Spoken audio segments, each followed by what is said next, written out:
All right, guys, welcome back. I'm Gavin. This is my YouTube channel. For those of you that have been following along with the repairs that I made on the John Deere 450B, I unfortunately regret to inform you that I have sold the machine. I made all the repairs. The machine is running really good, and so I used that as an opportunity to turn around, sell it, and reinvest that money into some other stuff, which you'll see eventually. But one positive thing that came out for you viewers is the customer was actually so satisfied with the repairs that I made that he decided he was going to bring his dozer here for me to work on and make repairs on. So we have an international 500C, I think it's like early 70s time frame. The machine runs exceptionally well. I did drive it off of the trailer. However, I believe it's this side here no longer steers. Similar setup where it's got the hand levers, but it does have a decelerator, which is something different that my machine didn't have. So we're gonna get this in the garage and we have to start taking it apart. From my research so far, we will have to take the fuel tank off to get to the top of the clutch housings, which are buried underneath here. I don't think we have to take off the hydraulic tank or you know, the battery box. So the less disassembly, the better. The customer is going to be paying me to do this work, so I obviously want to be conscious of how much time I sink into this. Our main goal is to get the steering fixed. The customer pulled something apart, he told me. I believe underneath the seat here, he took off one of these plates, and he claims that he dropped something down in there. He can't exactly describe to me what it is that he dropped. Said something about a bearing or something. So we are going to have to take that apart to some degree to try to fish whatever that was out of there. While we have the machine here, he told me to go over the thing, test the thing, use the thing. If there's anything that I think needs to be repaired, touch base with them, but we'll repair it.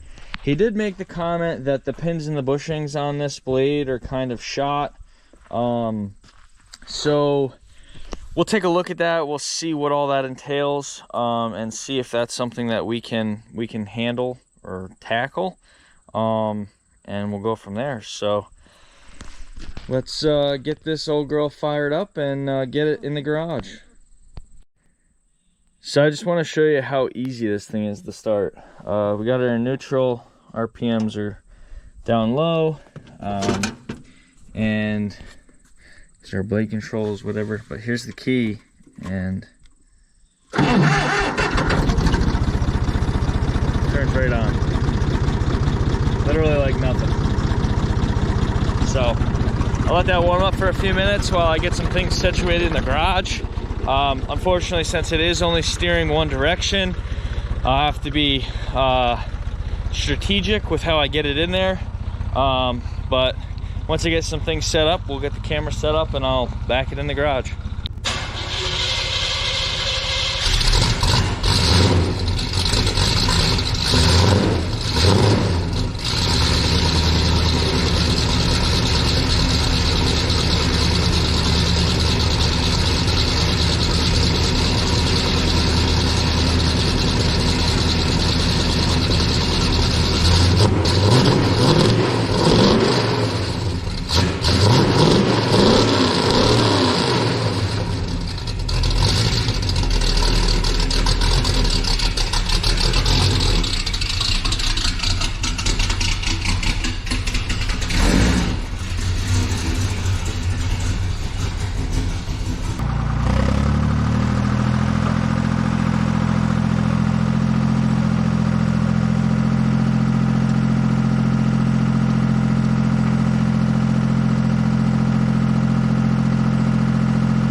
All right, so it's been a couple weeks since we were working on the 500C, and we're back at it. I got some parts ordered up, brand new pressure plate, brand new brake band. The metal plates are in underneath there. Here's the fiber discs.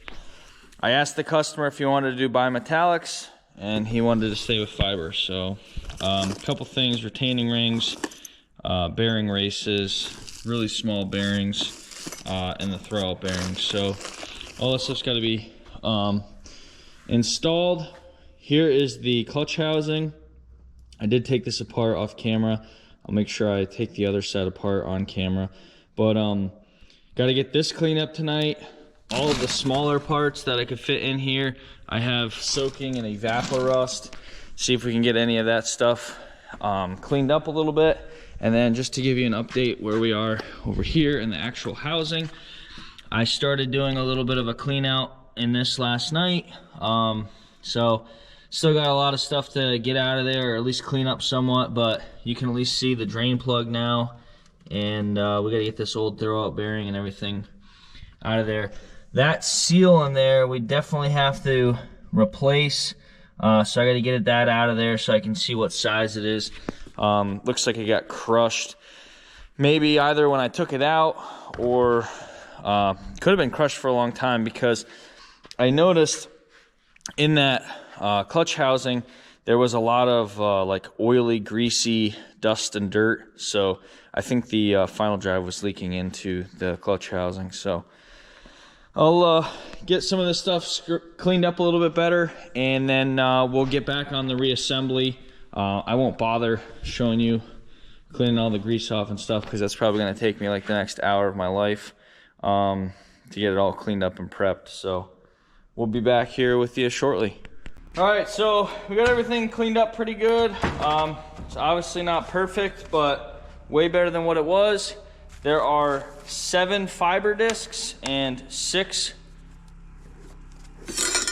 metal plates.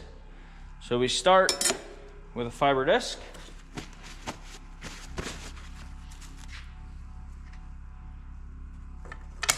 Get that down in there.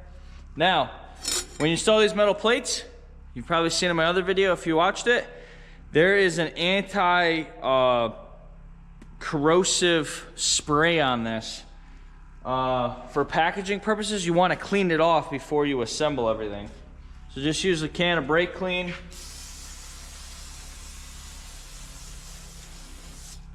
Spray it down real good.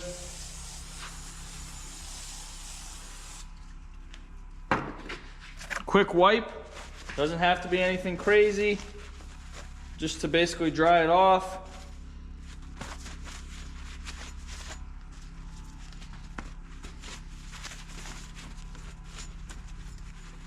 And then you can assemble it.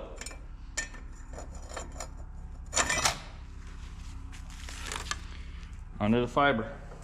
No, I lied. After you put in the first 2, I believe it is, you have to put in your centerpiece. So we'll put our centerpiece in. Here you go. Now you know that because there's a ring around this gear that shows you that.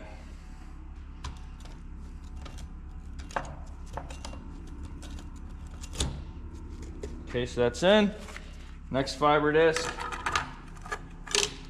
Now, while I'm assembling this, I'll just mention with the bimetallics are meant to wear better, and they are also meant to hold up better in the sense of these fiber discs have teeth on them, and some common problems with them in the past were that the teeth would actually break off under the torque, and then you had friction plates that just weren't doing anything. Now personally, I haven't seen any friction plates that are missing any of the teeth, but it was a known problem, and so when they switched to the bimetallic, the teeth are obviously of a metal construction, and they hold up a lot better the torque of the machine. Now, this machine is only like 47 horsepower, so it's not like you're running a D6 or even like my 550 that I have, but there is still quite a bit of torque going through all these components to get out to the sprockets and the tracks.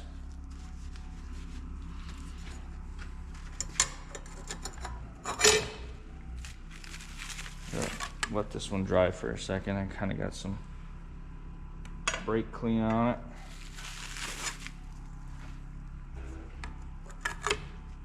Now, one thing I just noticed is this kit actually came with a brand new ring. So I'm gonna swap that out and I'll cut back to where we are now. Now, we could have got away with this ring, but it is kind of stretched out, and to be perfectly honest with you, it's kind of rusted and pitted and it seems pretty weak. So we have the brand new component, we might as well change it while we're already this far along. This ring is a lot stiffer.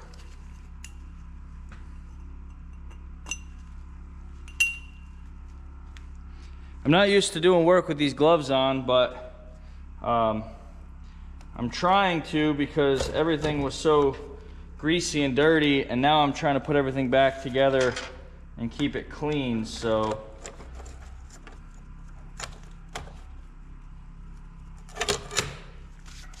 all right, we're right back up to where we were.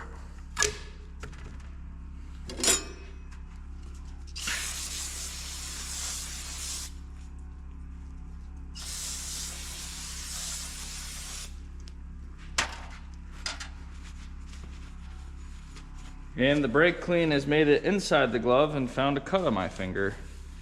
Never fails.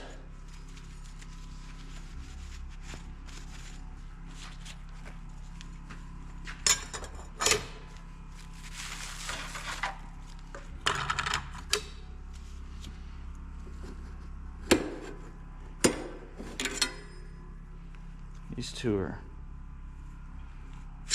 really stuck together.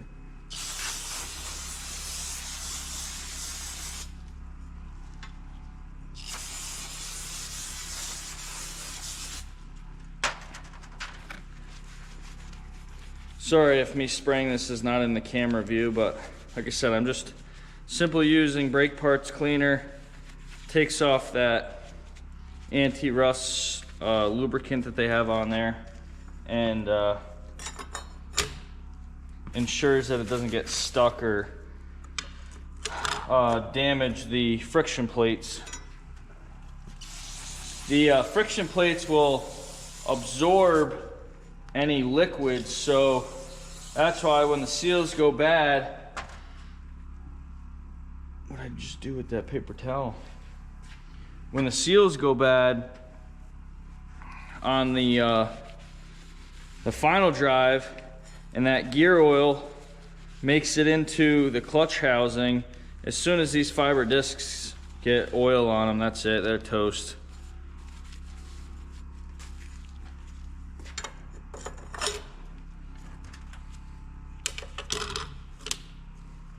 Okay,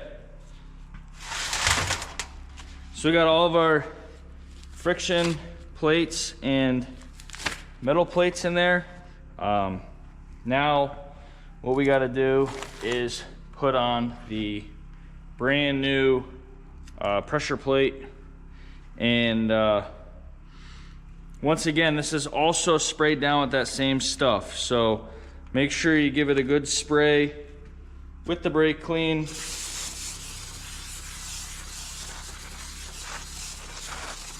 And a quick wipe down before you do the install.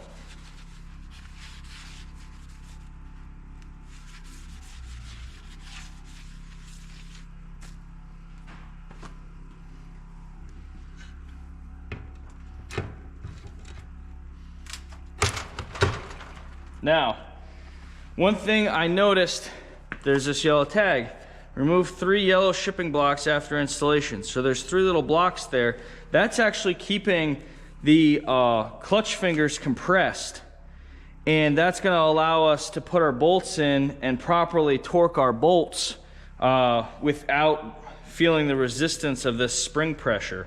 What would be really cool, which we will double check according to the service manual, we're gonna double check the height of all these fingers, because if this shipping block and all this is preset, we won't even have to mess with any of the adjustments, and we can just leave it bolted down and she'll be ready to go back in the machine.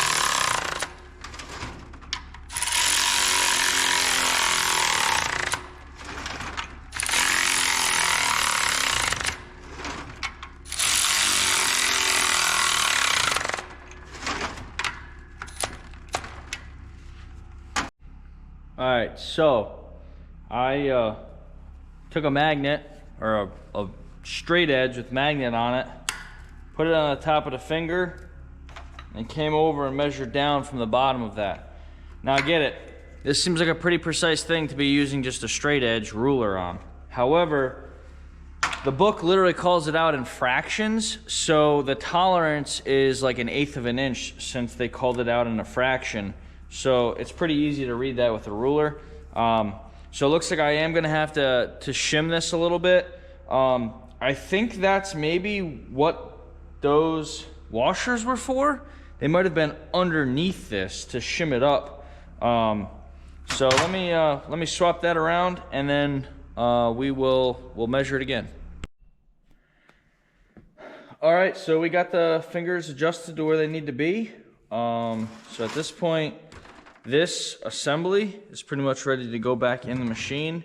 Before we put it in the machine, we will obviously put the brand new brake band around this, and we can reassemble these components now. So let me get those dried off, cleaned up, and we will start assembling them.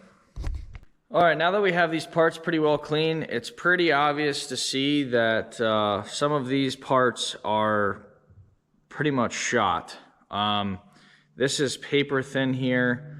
I thought about maybe filling in with weld and re-drilling it, but there's a chance I'm not gonna get it lined up right. And other items like the main pin that goes through, I don't know if you can see on the camera, but there's big grooves out of it where it's been riding over the years. Same thing with the smaller pin. There's grooves here, there's grooves there, there's grooves down the center. And the adjustment bolt for the brake band is actually missing the threads here. And I did already use a die to clean up the threads, but there's so much material missing here that the die doesn't come in contact with it. So at this point, I'm gonna say that I'm gonna have to order these new parts to finish assembling this and putting it back in the machine. All right, they're all cleaned up. Now, if you're wondering how to know if you're installing this the right way, this has a little lip, or a boss, I should say, extrude, that recesses in perfectly to this bearing, so you can only put it on one way.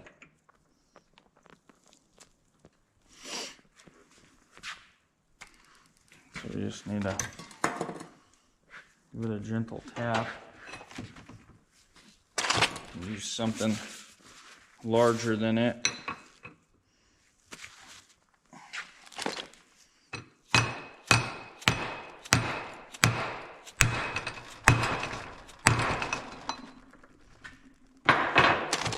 All right, so we got this all cleaned out. You can see the bottom, you can see the drain port. I got that seal removed. That seal was bad and leaking. I got that shaft cleaned up, which is what the thrust bearing or the throwout bearing rides on. So here's our new throwout bearing installed on the sleeve. So I'm just going to put some anti-seize in here so it doesn't get locked up, kind of like it seemed like it was.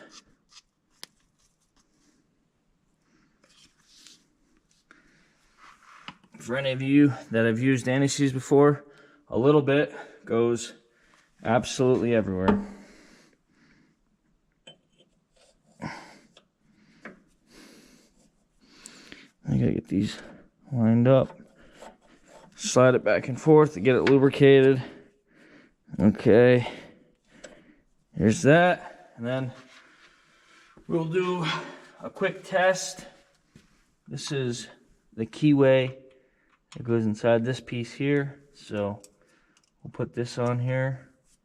Now this might be hard for you guys to see, but when I pull this back, you can see, when I pull this back, you can see that throwout bearing move out. Now, when there's the pressure of the clutch fingers there, when this will pull it back like that. But right now, since there's nothing else hooked up to it, it's not going to return to its position.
As most of you know, since we're working on an older dozer, a lot of the parts are obsolete. So parts like this that actuate the brakes, can't buy. Well, this hole here, when we first took it out of the machine, this side was, or actually it was this side, was paper thin. So I welded it, drilled out a new hole, and got our pins to fit way better. Now, with that being said, not only were the parts themselves like this worn out, but the pins were worn out. And I know it's hard to see because the camera doesn't focus, but there's giant grooves out of everywhere that there was a rubbing component. So what I've gone ahead and done and made new pins. Can't buy the pins, but you can make new ones. 5/8 bar stock, same diameter as this, no wear marks. Now, these had E-clips. As my buddy pointed out, instead of getting fancy with E-clips, you can just drill holes through it and put cotter keys and it'll retain it just the same. So, good way around that. Same 3/8 inch or a 1/2 inch diameter pin, worn out in the center, new 1/2 inch pin. Pretty simple, pretty straightforward. So because of that, all those parts were worn out. The other thing that was worn out was the adjustment screw. Now this eye bolt, this is a pretty special eye bolt. It's got a 1/2 inch by 20 thread, so fine pitch half thread, and the eye bolt's pretty specific. When it gets mated up, this pin goes in here, and then your adjustment nut goes on here to adjust how tight the brake band is around the assembly.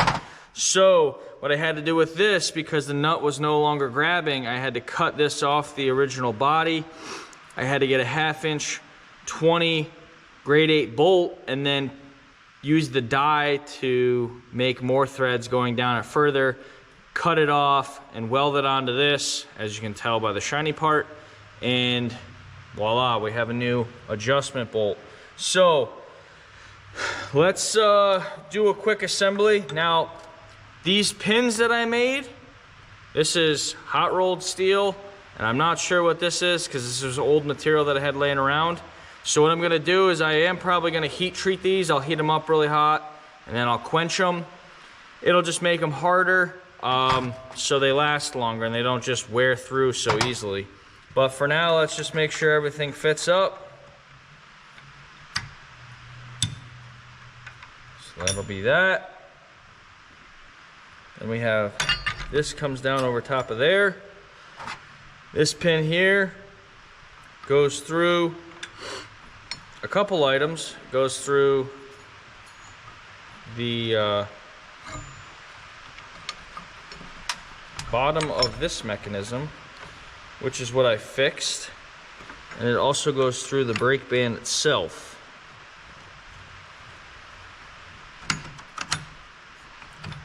Now it takes a little bit of finagling to get everything lined up, but nothing a little persuasion can't help.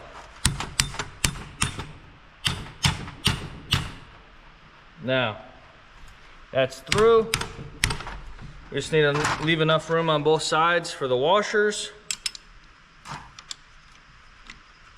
Then our cotter keys would fit nicely down in each side if this wasn't right in the way. Anyway, you get the point. Then what would happen is we'd put the nut for this up here.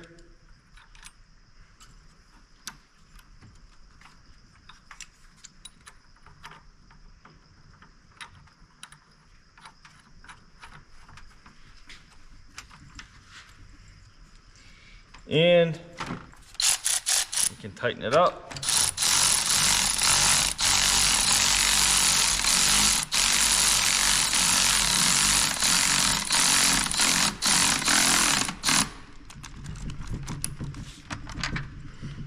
So now the brake band's tight around the drum, and that's for install. That's just so it doesn't slip apart when I put it in there. However, when we do all of our adjustments, we'll actually back this off some so it's not just clamping down on everything and, you know, not being able to spin freely as it should. So that's one clutch completely rebuilt. All right, so as I mentioned, that shifter boot is currently a plastic bag with electrical tape. We are going to replace it with a shifter boot that is actually 3D printed. So let me get that off of there, and then we'll get this on and see if it's gonna work.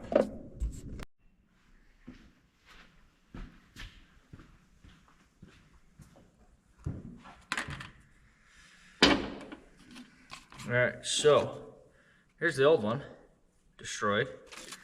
Plastic bag. You can throw this stuff away. And here's the new one.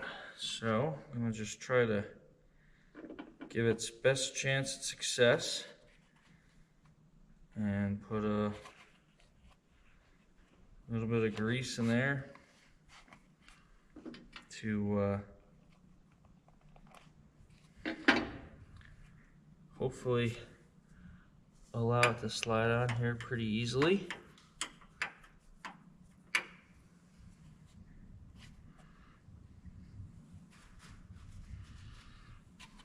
So here goes nothing.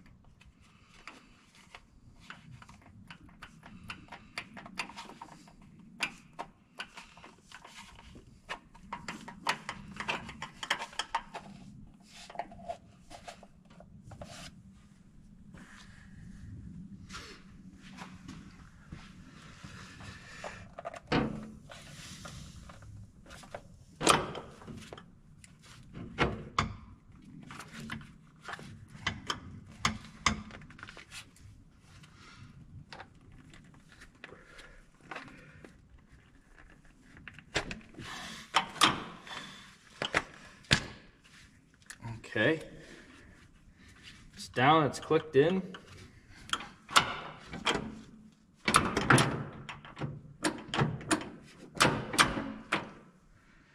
Hey, it seems to be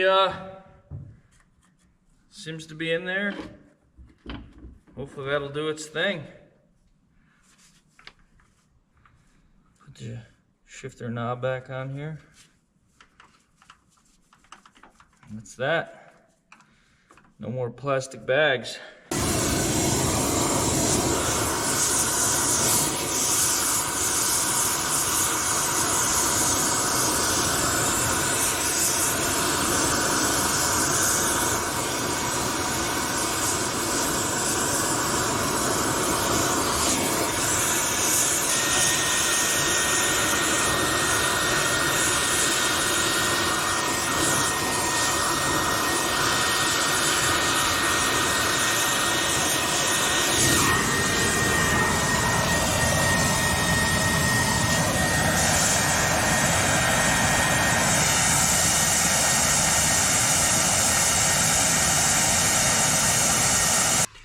All right, so we just heated these up till they were orange hot, and then we quenched them in the water. This increases their hardness, and they should last a lot longer inside the clutch housing.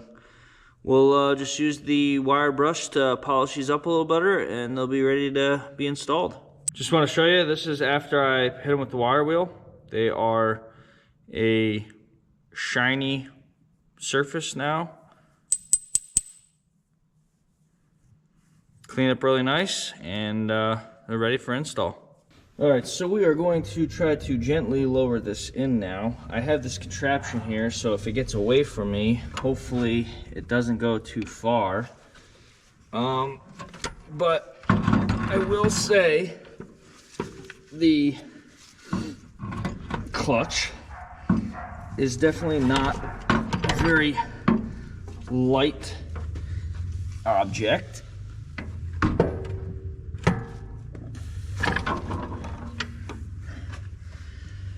All right, so then from here, we can see if we can do that slowly.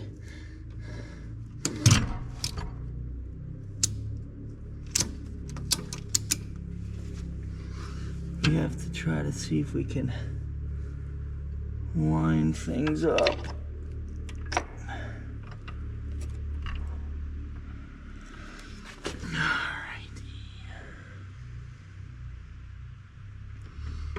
So now,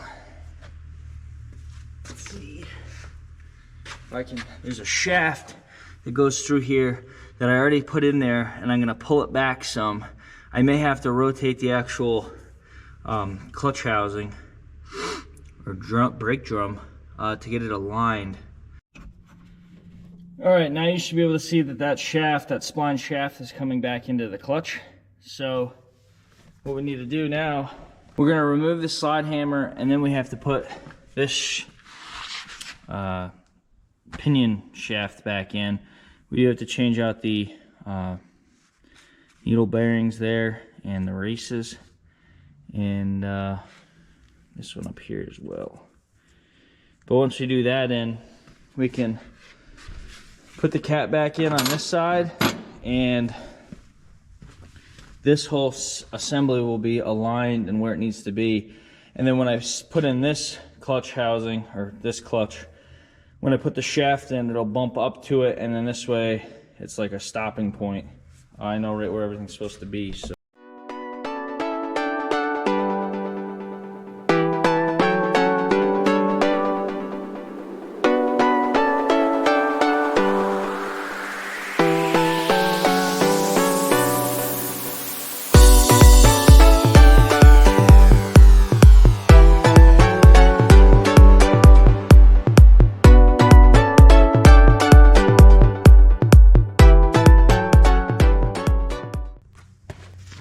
so this is the outer cap, and the seal is broken. So what we're going to do is remove this seal, and we will use RTV in place of it.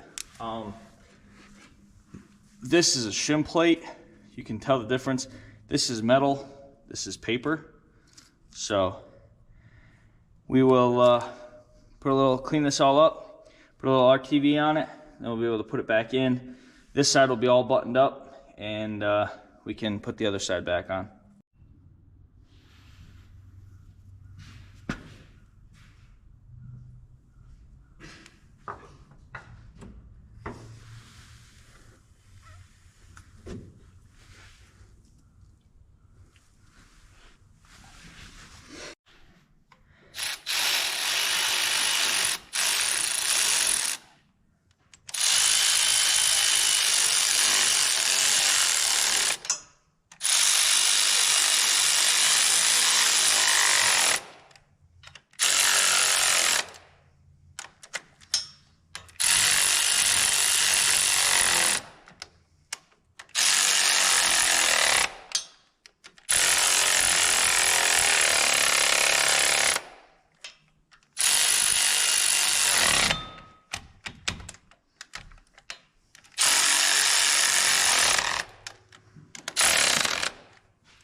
All right, that side all back installed.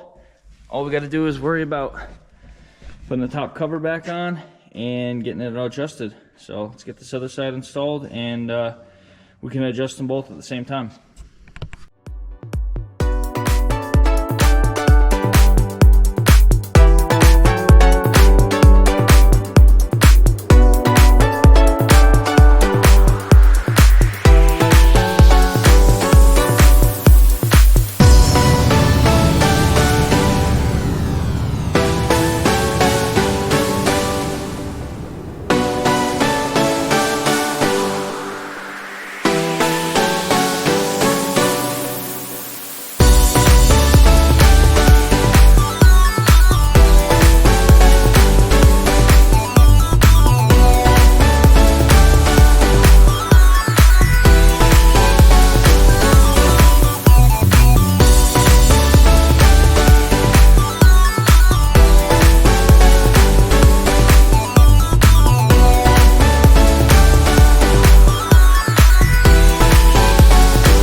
So this is the original pin that came out of this linkage here.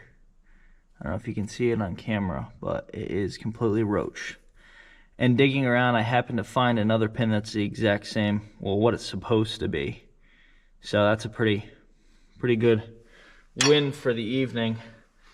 So let's get this linkage hooked back up if we can.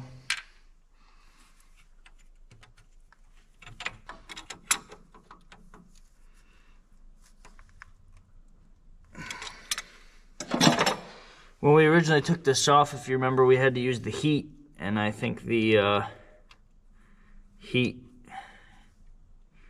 did a little number to the linkage here. Alright, so right now you're looking at this upside down. However, what I didn't show off camera was the adjustment of all this. The first reason being, I wasn't 100% sure how to do it. I have the service manual and I was referring to it, but the wording on it didn't really make sense to me, and I think that's because I was overthinking it. It is a very simple system to adjust.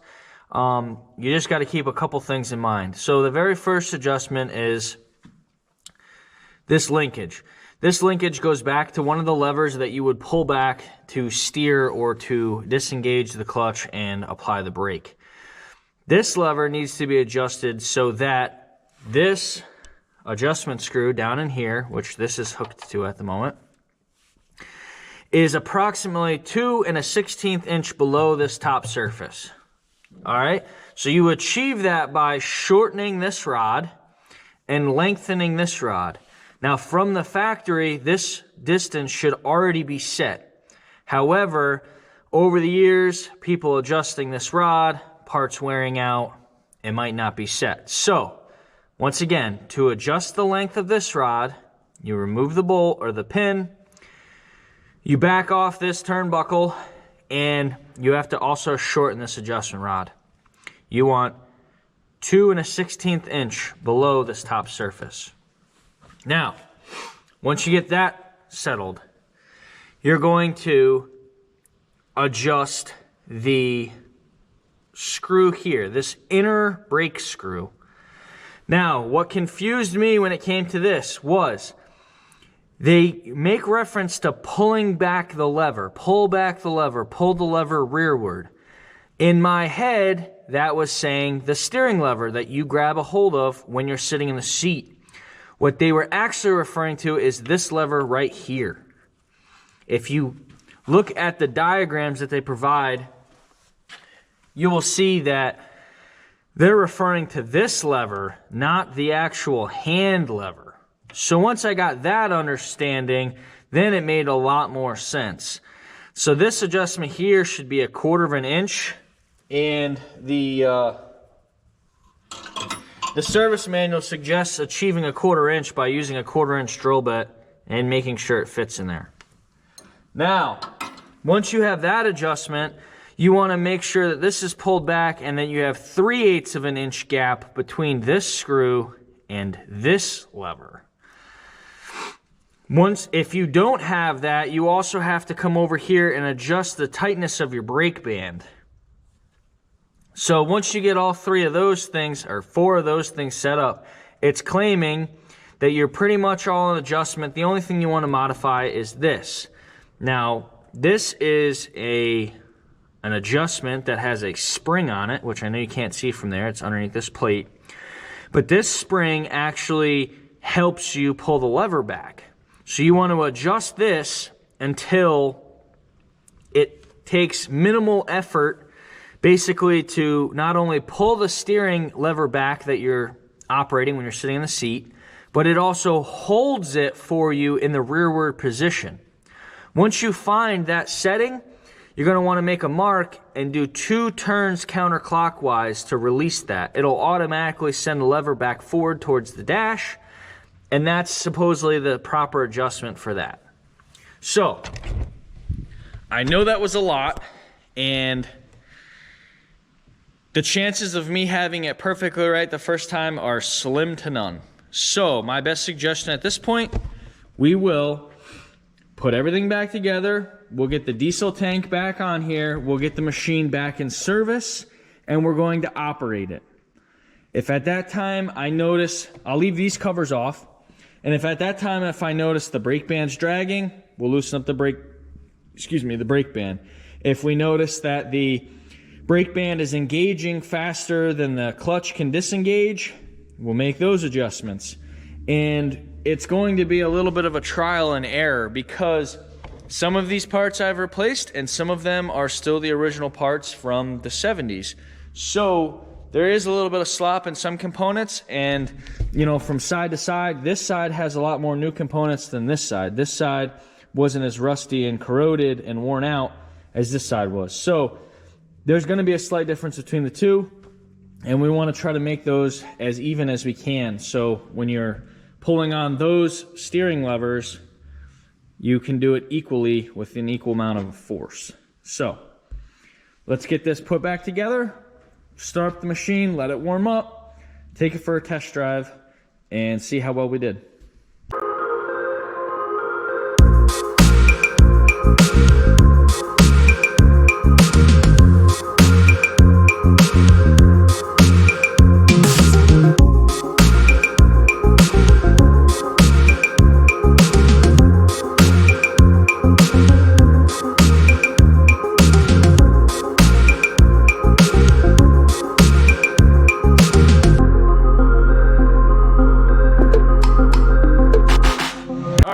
Curiosity killed the cat. I told myself I wasn't going to test drive this or anything until I finished the cylinder rebuilds that I have to do on it, but after all that work on the clutches, I really like to know if it's going to work or not, or if I'm really far out on my adjustments. So I'm going to try to start it. It hasn't been started in probably a month. I did have to disconnect the fuel tank, so there may be some air in the system, so it might be a little rough when it first starts, but gonna go ahead and try to start it and see if we have steering left and right. I'm not gonna get carried away with it because I am inside on my concrete floor, but I should be able to tell pretty quickly if it's gonna steer left and right or if the brakes are dragging. Forgot to turn the camera on, but it fired right up first turn of the key.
It steers both ways. One thing I'm noticing is when you put it in reverse, it takes a little bit for it to actually engage.